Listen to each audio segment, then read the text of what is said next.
ប្របាទជ័យវរៈទី7កំពុងតែកាន់ប្រខ័ណ្ឌឲ្យពួកសៀមមកស្បត់ណែទាំងអស់គ្នាឲ្យពួកសៀមមកស្បត់នេះសៀមចៅសៀមមកស្បត់ឲ្យគោរពស្វាមីភក្តិណាមើលមែនទេណានេះគឺជារឿងពិតរឿងប្រវត្តិសាស្ត្ររបស់ខ្មែរកម្ពុជាហើយនេះគឺជាប្រខ័ណ្ឌបុកដីឲ្យស្បត់កុំឲ្យក្បត់តែសោះបើក្បត់ទេសៀមនឹងវេទនាថៃនឹងវេទនានេះជាចិញ្ចាំងខាងជើងនេះគឺជាធាតុមេតបទាំង4នាក់ដែលស្លាប់ដោយសារតបចាមចូលដុតអង្គរនេះធាតុហើយមួយចំណោមនោះគឺមានធាតុមួយគឺធាតុសិន្ទ្រវរ្ម័នទី2ដាក់តម្កល់ធាតុនៅប្រាសាទបទីឆ្មានេះប្រែថារាជបុត្រប្រែថាកូនមិនបទីដាក់ឆ្មាទេតែជួយមើលនេះប្របាទជ័យវរ្ម័នទី7ប្រាសាទព្រះវិហារនេះគឺជាប្រាសាទទឹកនេះប្រាសាទទឹកសម្រាប់ដាក់តម្កល់ធាតុនេះទាំងអស់គ្នាជួយមើល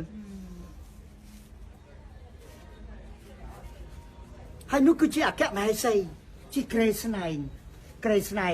អានេះគឺជារទេសអត់មានវិណាជីទេដង្ហែព្រះរាជបុត្រទៅកាន់ប្រាសាទបទីឆ្មា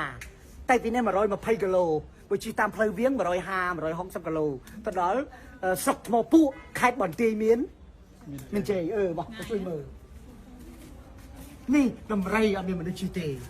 នេះកំពុងតែដង្ហែមេតប4នាក់គេហៅថាព្រះសញ្ជុទាំង4ហើយនឹងរាជបុត្រក៏មក